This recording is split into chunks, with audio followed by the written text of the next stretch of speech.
being trained to have the attention span of about 16 seconds. Now, as a result, sadly, some so-called pastors, and they're not pastors, have said that we now need to limit our sermons to about 15 minutes. Wrong. Church is not for the culture. Church is for those who are believers, and if non-believers want to show up and listen, they're welcome to do so. But the church is a training ground. It's supposed to be where we go, the New Testament fellowship. Church isn't where we go to. We are the church. The New Testament fellowship is supposed to be where we go, in part, to be encouraged and to be taught with people using their various spiritual gifts. And it usually isn't supposed to be one guy over and over, but a collection of elders or overseers to teach.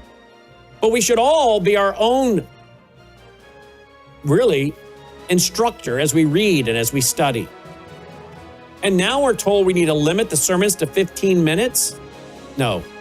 That's why I teach an hour on Sunday nights. We have a lot to learn, your host included, and we need to know it now more than ever. So I hope you're busy reading. Maybe start by ordering the Genesis Flood or watching last night's series at worldviewtube.com. Take care.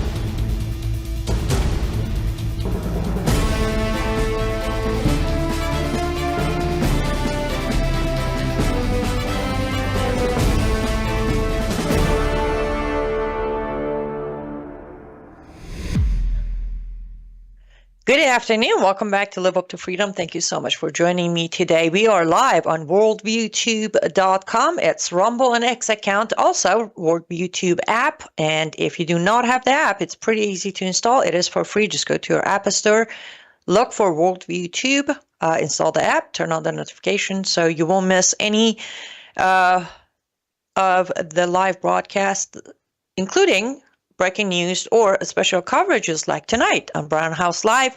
There will be a special election coverage.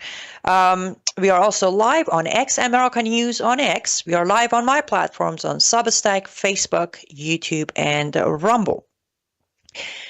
Here in a minute, I will be joined by a very special guest. But before we get to my guest, I should say November 4th. Already in our calendar, of American calendar, we have a historic moment on November 4th, 46 years ago today. The Iranian newly appointed regime of the mullahs cheered as their soldiers, under disguise of students, stormed the American embassy in Tehran, captured 66 American hostages. Within the first week or so, some were released, and 52 of them were kept in captivity for 444 days.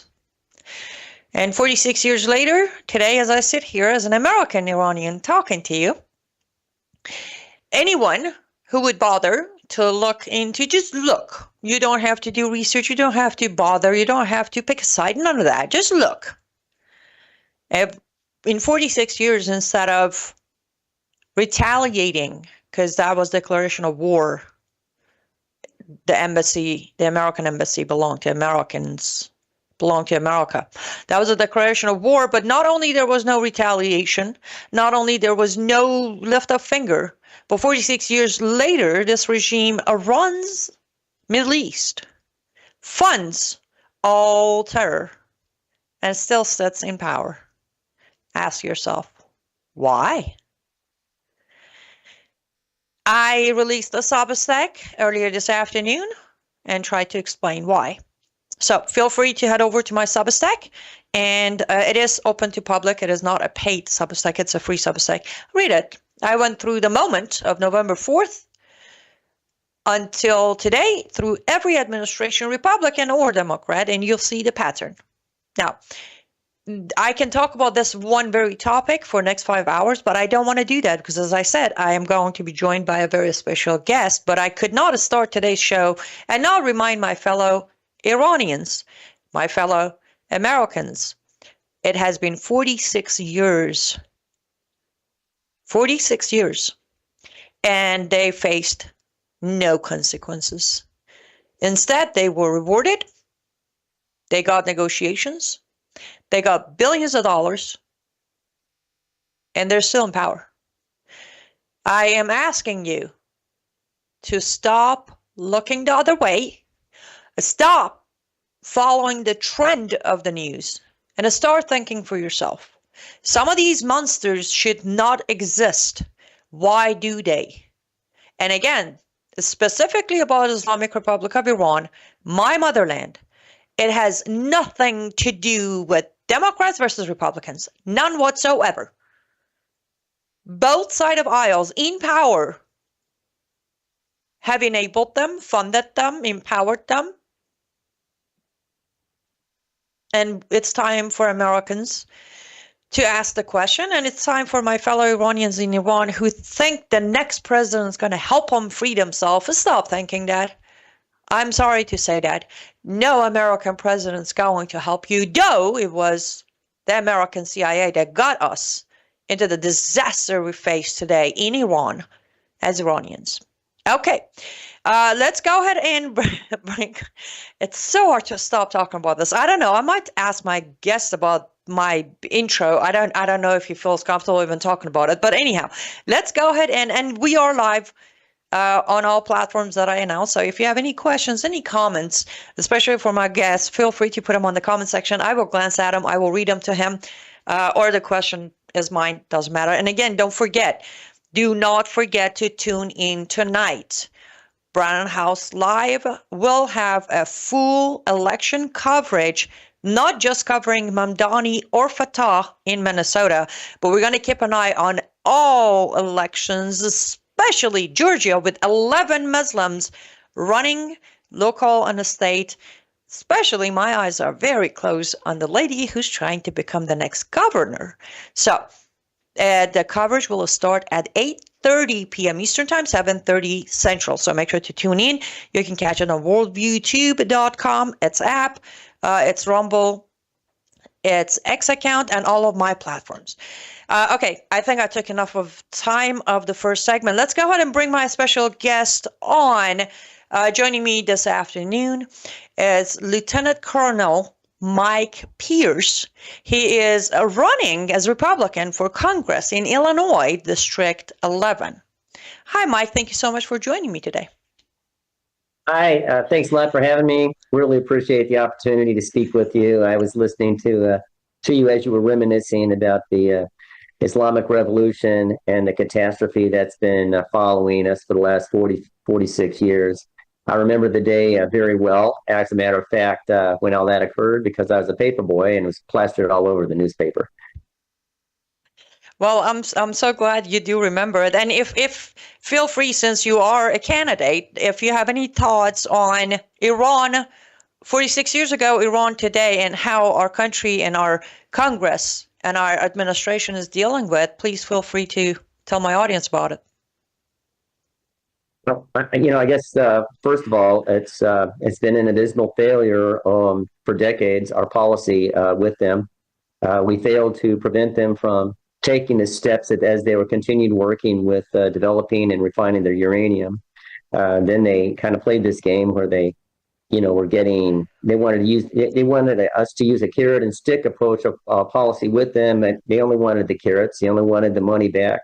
They only wanted for the rest of the world to acquiesce to their demands, and they continued to condemn, and they're out there in the streets today shouting death to America, the same thing they did 46 years ago when Ahmadinejad went in there as a student, later on becoming the president of Iran, if you will, whatever that means. So it's a debacle. It was a debacle then, and it set us up for a half a century at least now of problems throughout the Middle East. So American policy has been, we've blundered in through it for many, many decades, starting with the blundered attempt to rescue the hostages. It started with the hostages or the Marine Corps embassy staff not being allowed to defend the embassy because of the indecisiveness of the administration that was in power at the time. So it's just been It's been a dismal disappointment, and it's amazing to me that America has turned a blind eye in so much as people have tried to defend themselves and defend their freedoms and try to step up. And every time we've allowed it to be snuffed out. Absolutely, and you're correct. Not all of that, but we also allowed Ahmadinejad as the president of Iran to come to New York, speak at UN Assembly, wave paperwork and make threats, and stand there and lie, not once but twice. And from there, it became a pattern because we also allowed other presidents of Iran, including Raisi, who's now dead due to supposedly a helicopter crash, but he showed up while under personal sanction by the government of US. He still came to New York and gave his speech, waved Qasem Soleimani's picture as making direct threats to President Trump, and then he was escorted nicely into Costco and Sam's Club and made his purchases to take back home. So I agree. I don't know, we're not very familiar with each other, but we know some about each other. But my audience sometimes even can comprehend that as an Iranian American, how I can be the first one to say, can we just end them? Can we end the regime? And I'm not asking for war, by the way. I'm asking, can we stop funding them? Every time we lift a sanction or we release money or we save the Supreme Leader's life as recently as June of this year by President Trump, we're just keeping them in power. Now, let me throw a cliche question. Or maybe not cliche. I think it's cliche. You get one chance, even before election, before midterm, before any of that. You get a chance. President Trump will call you and say, I need you to tell me exactly what to do right now with Islamic Republic of Iran's regime. What will be your advice?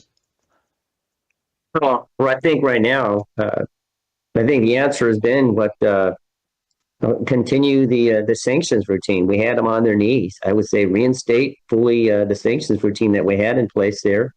And that seems to have been pretty effective and, basically cut off their ability to fund what they're doing. And that is a non-kinetic way, if you will, if I could borrow a military term, of handling the situation. If you wanted to take a further step, if other people around the world continue to work around that, then I would guess that the next step would be to take something, a little bit more stringent. And maybe we've never done this, but maybe we ought to, at least not publicly, maybe ought to just kind of, prevent them from exporting. And you're going to have to live with the consequences of their actions. Instead of let them threaten what's going to happen in the Persian Gulf, maybe we threaten them on what's going to happen in the Persian Gulf to them. There's a reason why we got carrier strike groups. And they've been working, surreptitiously around the world. So I think, number one, reinstate fully the sanctions against them. Take apart their money. They've got terrible drought going on over there. They've got imbalances of power. They're kind of on vapors in terms of what they've got and able to keep going. So the regime will get toppled if we allow the economic pressure to continue to build. And we were probably getting close to it a few years ago until, the Biden administration changed direction, and this is where we are. So, and just as a point of note, my son was actually sent over to Iraq just a few weeks after that Soleimani hit. And so, all of this stuff actually has affected my family. I was actually looking for ways to go and be stationed by where he was stationed at when he went over there, because I was a contractor at the European Command headquarters during that time. So I'm not just talking off the top of my head. This affects our family personally, as I'm sure it affects your family. We know what this is about. We know the stakes, and we know how people's lives are affected in second and third term ways that most people have no idea about. They just ran to some far off place, but it does hit home. So I applaud you for standing up for your homeland, and I wish for freedom for your people as well. The Persians were a great people. I appreciate that. Yes. And what is left of their existence and what is left of our culture is still, I believe, it could still make a difference in human society altogether, just like during Cyrus the Great, civilization was growing. He wrote the first Declaration of Human Rights. During Pahlavi dynasty, Middle East was at its most possible peace ever existing in Middle East, and he was becoming a stronger ally to America than even Israel. So yes, there is a way. Yeah. But it's amazing to me. It's amazing to me. Pardon, I'm sorry. It's just amazing to me that we let that happen in just a couple of years. You know, we lost Iran, one of our strongest allies in the Middle East, as you just said. And by the way, at that time they were actually allied with Israel. We lost Nicaragua. I'm not saying that the Somoza regime then in Nicaragua was a great regime, but now almost 46 years later as well, you got the Sandinistas still in power. So one autocratic regime replaced another, except this was a communist regime. You know that, and we lost the Panama Canal. I mean, it's been one, and that sadly that administration caused a series of catastrophes in both our own hemisphere and over in the Middle East. I mean, it's amazing what one person can make a difference. Absolutely, either positive or negative. Guys, don't go anywhere. We're going to take our first ad break, and then when we come back, I promise you, I'm going to dive into all the details you want to know about Mike and his background and his campaign. We'll be right back.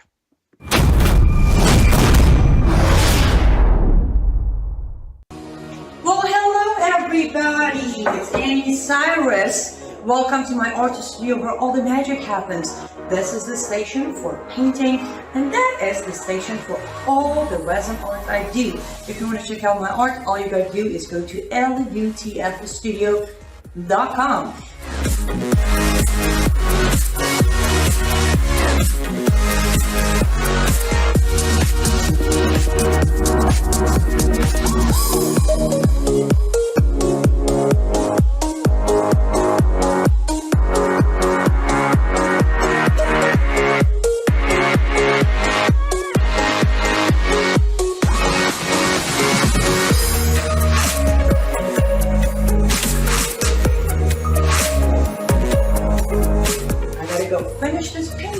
But I'm sure, or at least I hope, I'll see you at lutfstudio.com. Welcome back to Live Up to Freedom. Thank you so much for staying with us until now. I appreciate that. And I want to say something that I wanted to say yesterday, but then I forgot. I am always grateful for all of you who make purchases at my artist studio, lutfstudio.com. Some of you are repeat buyers. I appreciate that. But I want to put a special thanks to those of you who take the time to write reviews for me.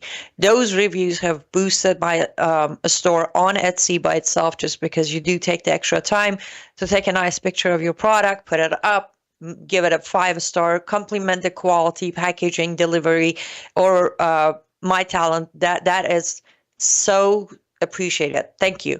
For those of you who have not headed over yet, that's all right. But do note, this Friday, our pre-Christmas sale ends. So the 30% off across the store will last until this Friday midnight, starting Saturday morning.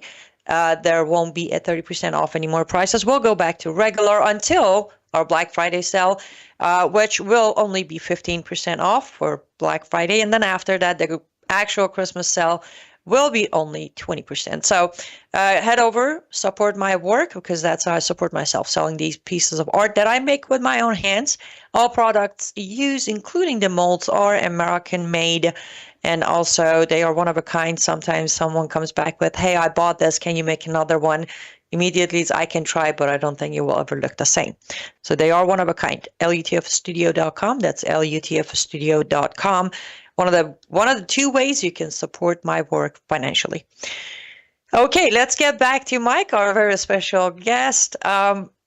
Mike, I since we are in Middle East, I know I said we're going to get to your background and know all about you, but since we're in Middle East, let's just touch the Middle East, close the Middle East case, and then we come home here and talk about your background, your credentials, and your campaign. Where are you with current situation of how United States of America is handling Syria and its new leader, the man that we wanted, hunted, and put a $10 million bounty on, Jelani, also known as al-Shura? Yeah, it's interesting to me. I guess right now we've taken a wait and see pragmatic approach to dealing with Syria. Number one, Syria is in its current form is a much more weakened and unsure Syria. It's different than under the Assad regime. So I think that the United States is kind of giving him the opportunity to kind of find his footing, and I think the Israelis are allowing that as well. I think, story behind the story is they're probably working together on this to see where things go with this. He may have used his roots with trying to as a terrorist fighter, but also perhaps they're using that as a way of establishing a kind of a neutral or friendly regime. And at this point, it seems like they're working in that direction. So I think the U.S. is taking a cautionary approach. However, we don't want to weaken Syria to the extent that it allows Turkey to just simply move into Syria. There's a lot of there's so many factions just within that area, because Syria, like a lot of other places, has multiple ethnic groups and Asian religion groups. So you got the Druze, you got the Shia, you've got the Alawite minority, and then you got the Turks who are Sunni, and so they're chomping at the bit to go in there. So I think the U.S. is taking a cautionary approach and trying to see how much of a footing that the new regime is able to, how well it's able to stand on its own 2 feet. And then if they get out of line, I mean, as the Israelis have already demonstrated, they'll stand up for the rights of some of the ethnic minorities there, like they did with the Druze just a few weeks ago. And I'm sure that's continuing to go on. If you would allow me to play opposition here. So number one question is, what makes a convicted Islamist jihadist with blood of innocent Christians and Druzes and Shias on his hands, what makes him go from, we want him and we will pay $10 million for information that leads to capturing him, to, okay, here's a nice suit, wear it, and we're going to give you a minute to find your grip and run a country?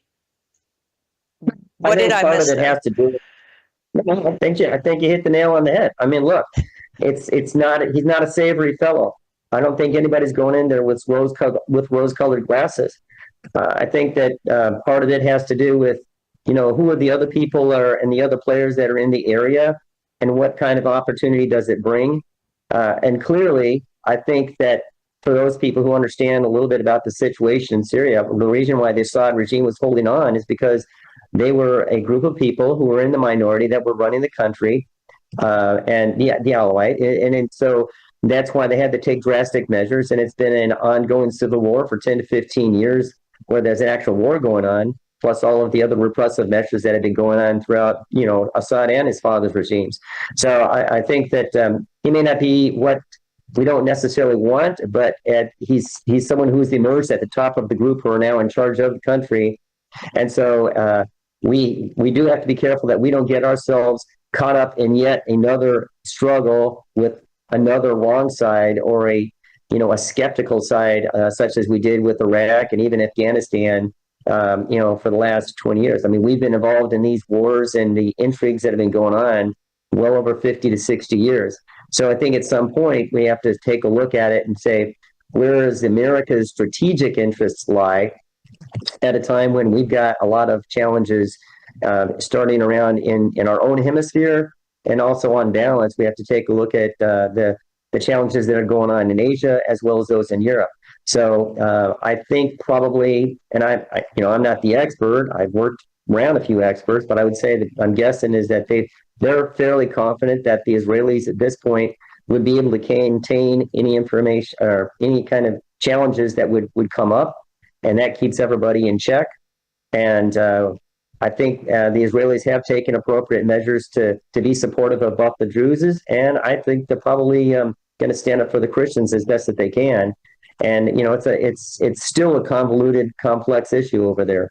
But we've got some major issues that U.S. has to actually have a little bit of focus on, and you can't be everywhere. We've already learned that. Right. Well, so I would also go with this part is not the opposition part, more of information part. So I think from point of view of United States, I think America could have given him a chance to find his grip and give him a minute to prove himself without lifting all sanctions. We don't have to do that. We could keep some of the sanctions just as a leverage of, hey, if you miss a step, we're going to reinforce all of them. We're going to lift 2, 3 of them. We're going to lift the remaining 4. But we didn't have to go all clean, lift all sanctions, allow Saudi Arabia to pay off all the debt of Syria. And as of right now, as I speak to you, this morning I reported Islamic Republic of Iran already sent yesterday.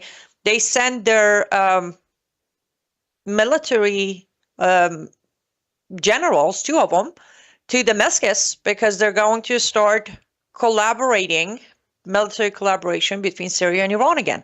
So there you have it. Iran's stepping in, and Turkey already sent the first batch of weapons to regroup for Syrian military last week. So it doesn't look like we're really, and by the way, for the record, my audience now, without being a Jew, I'm by far the strongest supporter of Israel, but I don't think Israel has any plan on how to handle when Syria blows up again, considering it's already handling Hezbollah, Houthis, Hamas, half ceasefire, half not ceasefire with Hamas. I strongly believe we have made a very dangerous step, especially again lifting all sanctions, freeing his hands to whatever he wants to do. As of Assad topple day, which was December of 2024, we all knew that Syria was another failed project of Western empires, but looks like we're making that failure, doubling down on the failure by giving the new guy, convicted new guy, more room than we should. Yeah, I think that sometimes, if you really comes down to it, I was not surprised to see that the Russians are going to cozy back up to him. I think the Iranians are going to cozy back up to him.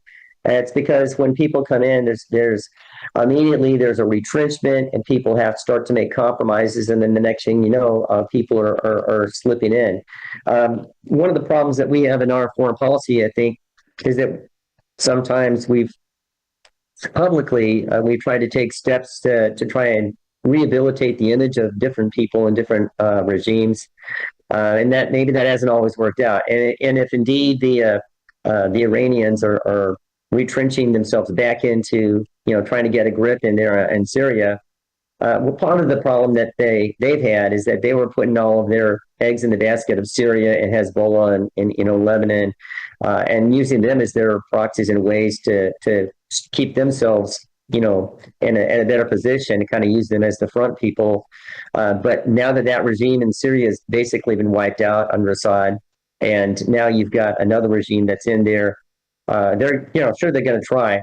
However, I think that they've been sufficiently weakened, but it's always they're always trying to come back in and take power or find their little ways of, they're just kind of like little moles, digging under the new platforms that people are trying to build. And so that sounds exactly what you're talking about there.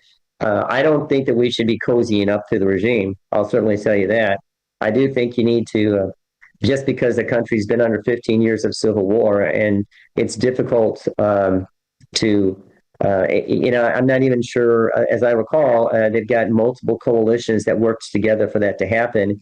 And usually what happens in that kind of warfare, that one group emerges stronger over the rest of them, and then they start, singling them out now that they've gotten rid of the bad guy, if you will, which is Assad. I know they took extreme measures against the Alawites. That's not surprising. They've taken steps against the Druze. They've taken steps against the Christians over there. So the regime, when it came in, they said that the rights of minorities would be protected, and people were going to say, well, let's give them a chance. And up to this point, it seems like there have been a lot of cracks in that commitment, but it's not fully blown out yet. And I think that also, with so many fires that are going on in the Middle East, we have to be careful of which ones we're going to be becoming involved in to a higher level. Because as it is, we've got troops throughout the Middle East in different areas. There's a lot of stuff that's going on that publicly we don't know about.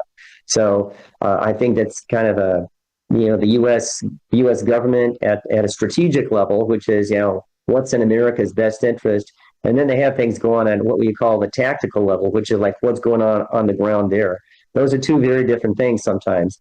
And so, from a strategic level, it might be better to kind of take that wait and see because of the other ramifications. certainly when you went into Iran and they got, the bombing that took out their nuclear facilities or damaged them, that was it was a wake up moment for them. So I do think that they're being a lot more cautious. That is a discussion that if you're willing, I would like to have you back on the show to discuss, because the information we received here were far from reality. But we do need to go to our next ad break. But before we do that, if you ask me, I'm not running for any office. I'm not ever planning to run. But I think United States of America needs to stop, under whatever administration or whomever in Congress or Senate, it doesn't matter. We just need to stop playing grandpa for everybody. First of all, America will not stand long if we constantly stretch ourselves, our resources, our money, our men and women stretch thin across the world because we want to protect everybody else. There's no actual documentation that makes us obligated to other countries. With that being said, I know I'm very radical, guys. Let's go take our next ad break. Don't go anywhere. We'll be right back.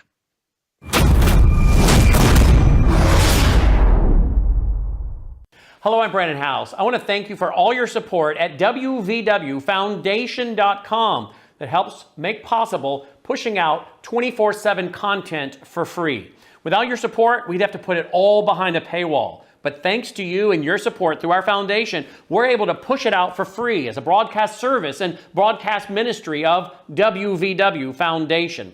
Please consider going there and setting up an automatic monthly contribution, or go there and make an occasional contribution. If you prefer to support us through the mail, you'll find our mailing address there at wvwfoundation.com. You can also call and make your contribution over the phone by calling 901-825-0652. That's 901-825-0652. Again, all these details are available at wvwfoundation.com. Thank you for your support as we try to help people around the world understand the times through the lens of a Christian worldview. Welcome back to Live Up to Freedom. Thank you so much for staying with us until now. And I say this on every show, so let me say it again. Please do support Worldview Tube. Literally, the last network that has not kicked me to the curb yet. As most of you who followed me for the last 10 years, I was on other networks, and one by one, I was kicked out because of what I say, the way I say it, no filter, whatever the excuse. But support Worldview Tube. So selfishly, at least, I can continue having a platform. And everybody else, it's not just Brandon or me. There are other shows in different ways informing their audience. www.foundation.com. It is end of the year. Come on. I know a lot of us are looking for end of the year giving, and this would be a fantastic cause to support. www.foundation.com. Make your tax-deductible donations and support Worldview Tube, Brian House, and myself and rest of the hosts who are doing our best over here to inform you of the truth, facts, regardless of our feelings about them. Let's bring Mike back on. Okay, I will keep the promise I made on last segment. Mike, go ahead and tell me and my audience a little bit about, because I know, first of all, thank you for your service. I know you are not just running for Congress today because one day you woke up and realized it's fun to do. I know you've seen things, you've been there, you fought for this country in combat, and we'll get to why now going for Congress, but I would like my audience to know your background, your sacrifices, and your experience when it comes to protecting this beautiful nation. Thank you. I guess the reason I guess I'll go to the background. My background's I grew up in Illinois throughout this 11th district, which is a very gerrymandered district, like they've been talking about. And I went in after college I enlisted and was a chaplain assistant when I started. And then I went to officer candidate school after about 2 years in the Army. And then I became a signal officer. And then I had various levels of command, platoon, as a platoon leader, as executive officer, company commander, and then I was a staff officer for several years. And I worked at every different level, from company, battalion, brigade, up to the U.S. Army Europe level, and then eventually at the European Command Headquarters, and different staff, assignments. I deployed to Iraq from July of 2008 to October 2009, so about 15 months there. 5 overseas tours. Really, I was a fly on the wall of a lot of things. I didn't do anything particularly, courageous or anything like that. I worked at a combat training center for 3 years. So I did a lot of field time, took care of soldiers, loved my country, and I served. And after I retired as a major, I continued to fight, trying to get my last promotion against the Army because they had messed up. So finally won that fight this year. And then after I retired, I continued working as a military contractor for another 12 years. And then, so that's kind of my background. I have 3 daughters. I have 2 granddaughters. My son is in the Army right now, and I have a grandson. And this is what he looks like. If you take a look at me, only he doesn't have quite as much fuzz on the face. So, yeah. So I'm. Well, could I interrupt you for 1 second? I appreciate that you are being humble, but you did just on that topic. I'm sure in other areas of your life you have been courageous, but just signing that paper to enlist is courageous. It takes courage. We have many people who would not even entertain the idea. They would not even touch the idea. So I appreciate your comment, down-to-earth comment, but I just wanted to say, from my humble opinion, that takes courage. Committing to possibly giving your life for this country is plenty courage. And for that, I thank you. Go ahead. Yeah, thank you. So, I guess maybe I didn't. I would say this, that I did write a book on emergent leadership during crisis while I was actually deployed in Iraq. And I had an opportunity to write about the World War II veterans who were at Normandy and D-Day. I worked for the Department of Defense's chief of all of the commemorations in Europe for 60.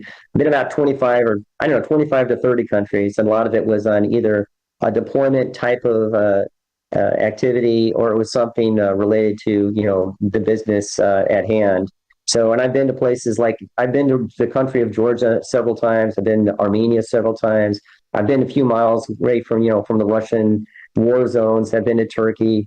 I've been to Israel. So I have seen a lot. I would say that, and yeah, you probably have to have a little bit of cojones to go out there and stay in for 20 years and play as I call it, bullshit bingo, with all the people that are in there. But the important thing is that I grew up at a time when our country was proud and was really that whole fervor of the America Bicentennial, and I picked up on that. And so my dad was a World War II vet. 3 of my uncles were in the Navy. My dad was in the Navy. Stepdad was in the Navy.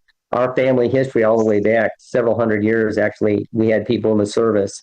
So it was just, it was a no-brainer. I found myself, originally I was going to go in the Marines. My parents moved after I graduated, so I never got the Marine Corps ROTC scholarship until several years later. Well, it was after the fact. So at 27 years old, I enlisted, actually. So not only was I a little bit older, but can you imagine you're jumping out of an airplane for the first time when you're 30 years old? And of course, I was, as a platoon leader, I was the first one out the plane, but because I was so lightweight, I was like the last one to land on the ground. So. Well, that sounds fun, though. I don't think I ever would do that. I've been asked by friends if I want to go skydiving. I'm like, no, that is one thing that I rather not try. I'm not afraid of heights, but I don't want to fly. I just don't. I don't even take planes. And skydiving is one thing, but jumping out of a perfectly good airplane, fully loaded with your pack and carrying a weapon, and then landing on the ground with a big thump, is completely different. Yeah, that's the thing. I'm not even willing to do the safe, easy, almost no danger involved. I'm not even willing to do that. But okay, so let's now we have a sense of your background. Let's come to your decision. You are running as a Republican for Illinois District 11 for Congress. Why? Well, first of all, my decision to run is really based on my desire to continue to serve. I've got a lot of skills that I've acquired over the years, a long career of service in on behalf of the people of our country. I'm grateful to our country for the opportunities given to me. And I want to help make it possible for others to be able to follow in those footsteps and to have a great life as well. A life of service to me is, it's just, I guess it's something that I made a commitment to a long time ago. It's also personal because there's so many issues that affect my family and those that I love. Whether it's our disabled, our people on Social Security, our veterans. So I guess, and I also hate to see my state losing, this lost 30% of its power in the national stage in terms of congressional support, because we used to have 24 representatives in Congress at one point. Illinois is down to 17, going to 16. Because of population loss, because of an unfriendly business climate, extremely high taxes, extremely high cost of living, and some of the extra social experimentation that people are just sick of. So I'm just trying to bring some common sense back, so maybe my kids will want to have a place to stay, that they have a chance at the American dream, and to make it possible for just the regular people to go out and make a life, and to to capture that American dream. So it's about sacrifice still. It's about serving my country. Absolutely. And I don't know if you know this or not, Mike, but my life in America also started in Illinois. All of my documentation, my Social Security, my I-94, everything is issued from Illinois. I was in Chicago when I came to America for about 14, 15 months, and then I moved away. And whenever I come back, I normally come back once or twice a year for speaking engagements. And I kept watching and I'm like, I don't recognize you. I don't recognize you, especially Chicago, where I was at and I come back to. So I agree that some states, but especially Illinois, does need some help to save itself from itself, basically. But if you would allow me to, on the closing of this segment, I will be a little more blunt than most people would be, and I will ask a question that I want to ask, and it's not to disrespect you or your decision. It's really a question. Let's say you run a successful campaign. Lord willing, part of his plan, you win. You become Congressman Pierce of District 11. How much can you by yourself do to make the change you need? Or is this where you're counting on others like-minded like you to help you make it happen? Well, I think it's a great question. And, I thought about it a lot. Number one, I don't think I'm alone in this. I take this completely as a team approach. So that's number one, that's a difference. It's not the Mike Pierce show, okay? This is about our district, about the people of this district and our state. I believe there's other people in this state at multiple levels of different types of government levels who are out there who want to bring business back, who want to make a difference. And so I will work freely, and I do work very well with people of all stripes, if you will. And I think if we get back to the spirit of cooperation, of trying to work on behalf of the citizens of our state for the long-term good of the state, because at the congressional level, I can work on helping to bring infrastructure, redevelop our infrastructure here in Illinois, which we're going to need because we're going to attract industry back. We need to maintain our infrastructure. And that's one thing which has been affected by the loss of all these people in the revenue. The other thing is that I'm going to reach across to people in the corporate world and talk to them, say, you used to be here. Why is it that you left? What can we do in Illinois? Why can't you relocate back? What is the biggest stumbling block for you to bring back your business to Illinois? And I know they just recently talked about Stellantis has a big plant in Belvedere, and it's going to reopen. That'll bring about 3,500 plus jobs relating to that. Why is that? It's because, believe it or not, those tariffs that Trump implemented have actually had an impact. They're realizing that they've been hemming and hawing on whether they would open up the plant or not for several years, just drying it out. And now they've made a decision they're going to bring it because it's going to be economically feasible for them.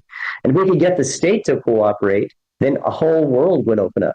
If they would allocate, state monies to where they ought to be put, and maybe help lower the costs and the taxes on businesses primarily, so that people will be willing to open up a business to take a chance to invest in Illinois.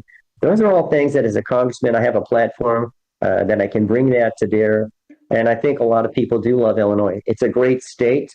And not everybody wants to wake up with an alligator in their bathtub or a python, or a bear or a wolf, because, Florida's got a lot of wildlife. It's a beautiful state, but it's got its share of challenges as well. So a lot of people are moving out of state. I'm trying to get the businesses that are moving to your Indianas or your Wisconsins or your Iowas and say, hey, if as long as we're buying all your Subaru Outbacks in Illinois, how about you manufacture some of that stuff over here? Or, how many millions of dollars of Johnsonville brats are we buying still in Chicago? But you just closed your big manufacturing plant down in Moments. How about you bring that back? Because, how much would be, what would it cost you if you didn't have the business of Illinois versus having to spend a little bit to reinforce the infrastructure of your plant down there in Moments? So I think by, communicating with people and appealing to their commercial interests, but also to their interests about what we have to offer. We have 165,000 college graduates every year in Illinois. A very educated state, great colleges, great universities, rivers, a lake, a great lake.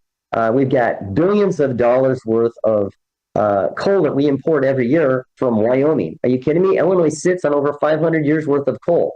So put some scrubbers on your plants, or at least export it. America's got a lot of great resources, and Illinois has some of the greatest resources in the country. We need to be using those resources, whether it's our agriculture or industrial capacity or what's in the ground, and our people. So those are things that I will be platforming and I will be talking about and sharing when I get to Congress. Wonderful. Let's do this. Let's take our last ad break, and then when we come back, I will respond to your response if that's okay. Is that okay? Absolutely. Perfect. Guys, don't go anywhere. This is our last ad break. We will be back momentarily to conclude today's show.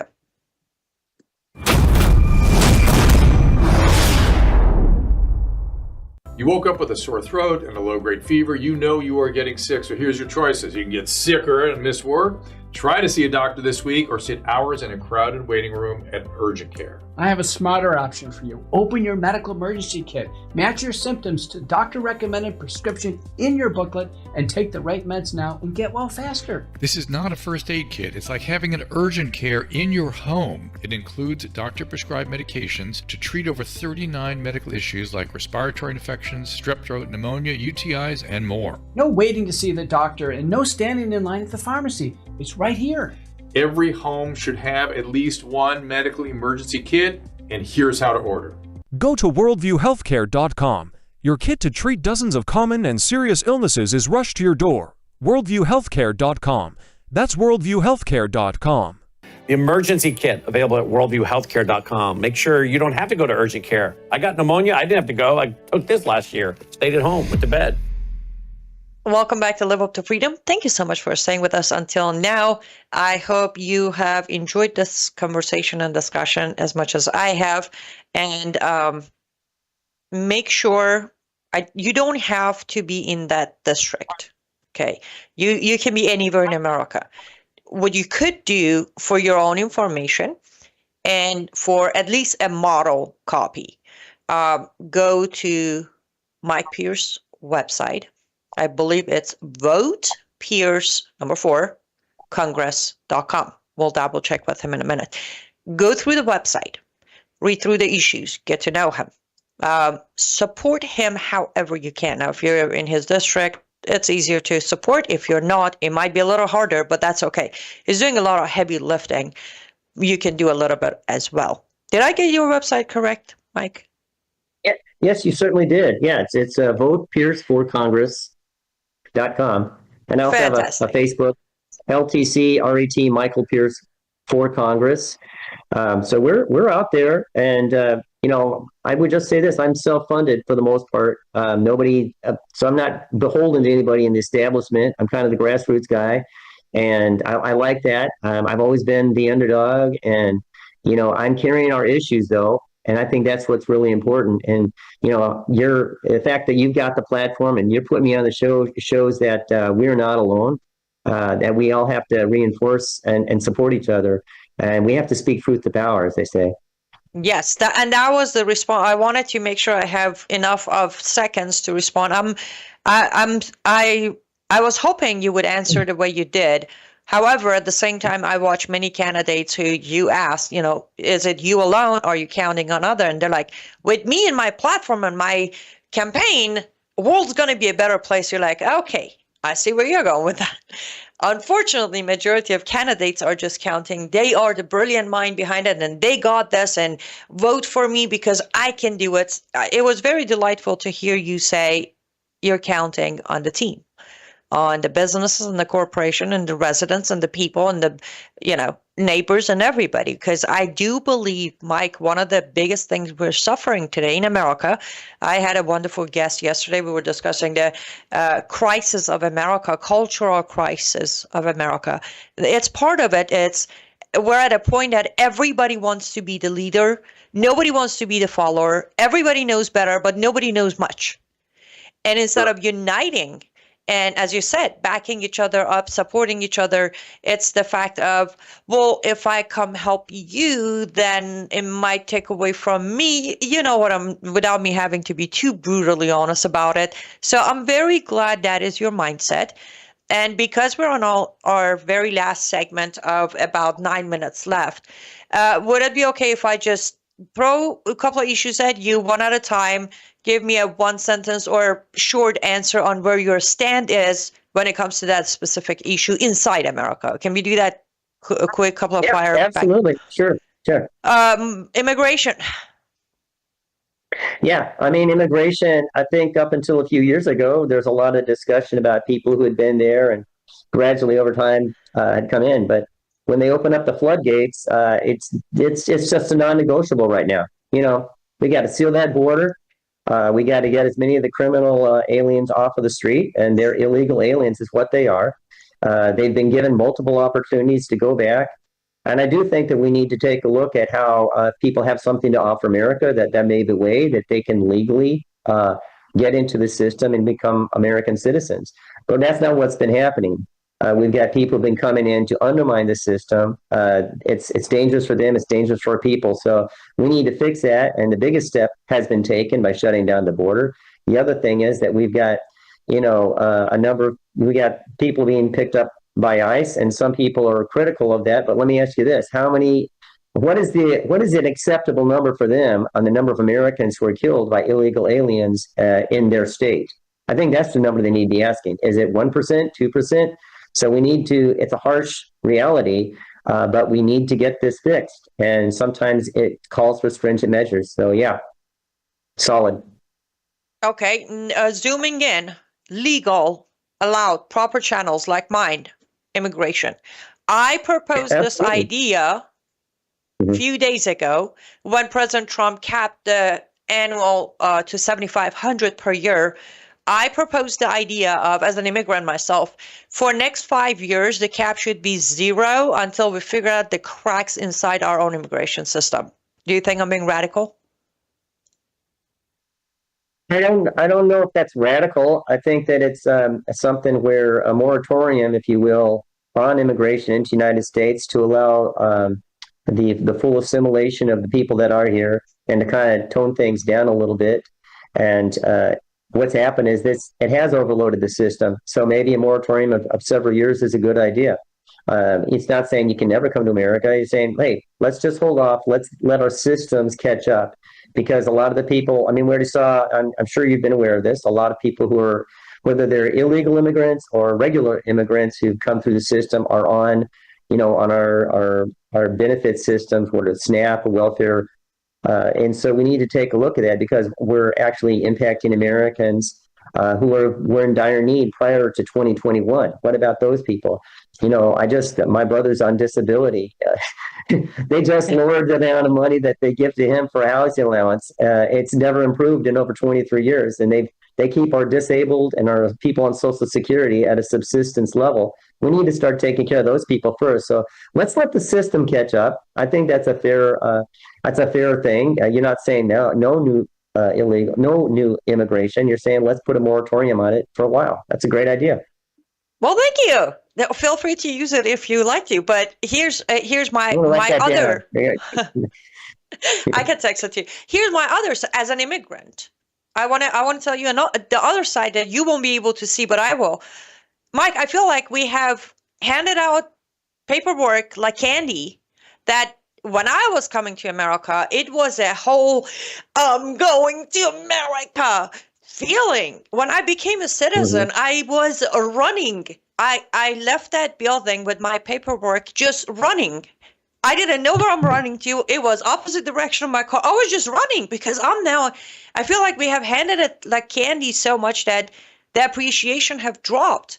If somebody understand that we are going to clean house, reorder all of our immigration status and laws back to original, when they receive the paperwork, they will rush into the country to become the next me. And I'm sorry, I'm not tooting my own horn, but everybody can testify. I'm a good, successful story of an immigrant. I feel like we're losing that because we're giving way too much of this. It's not a right. We have turned it into a right. It's a privilege. Let's take it back into a privilege status by holding off for a couple of years, cleaning house, take care of inside, while those outside will again appreciate that visa to come in. I think for the most part, the only exceptions to that, I would say, were people who are being politically persecuted, such as people who are like from Iran, people from countries where there's known persecution going on, and we should still live up to those kind of humanitarian issues. And I know that those people are grateful. It's the people who are coming in here as economic immigrants who maybe they're not wealthy, but they know that it's easier over here. And also, we have to take a look at why so much immigration has been occurring. Because let's face it, if we're going to have a deeper conversation, America has been an apartheid relief valve for a lot of countries. Let's just face it, whether it's for the criminals or if it's for people who have a white minority and running that country, and they're trying to get people who are native to that country out of there. And so America has been the relief valve for a lot of other regimes as they try to maintain power in the world. So we need to take a look at that and those kinds of causes. But certainly, I think the fact that you're as an immigrant, as somebody who's done it the right way, and so many other wonderful people who are out there, we're all immigrants, all of us. I mean, I could say, well, my family probably not really so because they were here fairly earlier. They're called something else. They're called colonialists or whatever. But the bottom line is that people who are new to America, they love America. They want to be America. And that's what this is all about. That's what America's about. Our culture. We have an American culture. We're not an ethnicity. We don't all look the same, but we have the same culture. So if I'm and I learned this in the military serving overseas, everybody's American. And so we're like, there's a bond that we share, this love of freedom, this adventurism, this willingness to fight for what it takes. I was just listening to quick, there's a huge attack by the Ottoman Empire on a fortress in Hungary. Only a couple of thousand people versus thousands and thousands of Ottoman soldiers. And they held on and they fought. And why did they fight? Because they're fighting for their way of life. And in Switzerland, a long time ago, a bunch of peasants fought against the Austrians as they were coming in there. And they slaughtered them. They won the battle. Why? Because they're fighting for freedom. So when you fight for freedom, freedom does have a different taste than it's just handed to you. So God bless America, and God bless people who want to be a part of that. But they truly need to be part of it. Yes, thank you. I have that argument, and we literally have 1 minute left. I feel like would it be possible for you to come back so we can actually continue? I feel like so much more we can talk about, and we run out of time. Would it be okay if you come back for part 2, Mike? I would love it. You seem like a very engaging person. I'm just honored that I got to be on your podcast today, and it was a short time. And thank you so much. It's great talking to you, and I really recognize a kindred spirit of somebody who's out there not afraid to share their beliefs. So thank you for what you do. Absolutely. I will reach out to you. Of course, I will be seeing you tonight on our live coverage on Brown House Live for sure. But I will reach out to reschedule you to come back. And I can see my audience have questions and comments for you that I didn't even get to. But make sure, vote Pierce for number 4 Congress.com, correct? Yep. Thank you so much. Wonderfully. Thank you. Thank you so much, Mike. We'll see you soon. And to my lovely audience, as I count down the moment, I do apologize. I saw all of your comments coming, and I selfishly took all the time to just talk to Mike myself. I wasn't expecting anything specific, but I wasn't sure, I don't do good with candidates. I wasn't sure it's going to go this fast, this quick, and we barely get to touch on anything. So I'll make sure to bring him back as soon as his schedule allows so we can do part 2 and continue, because there are so many more issues I want to address with him and see where he stands. But with that being said, I appreciate you joining me today. Remember to read that Substack I released earlier today. It's titled From 1979 to Trump 47. It's important, informative. liveuptofreedom.substack.com. LUTFstudio.com, and I will see you again tonight at 8:30 p.m. Eastern, 7:30 Central on Brown House Live with our special election coverage. Let's pray as we face about 17 Muslims going up on ballots tonight. I'll see you soon, and thanks for being with me today. Goodbye.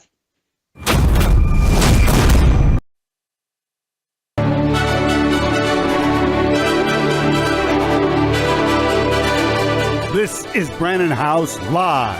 Whether the issue is law, science, economics, history, family, social issues, education, religion, government, or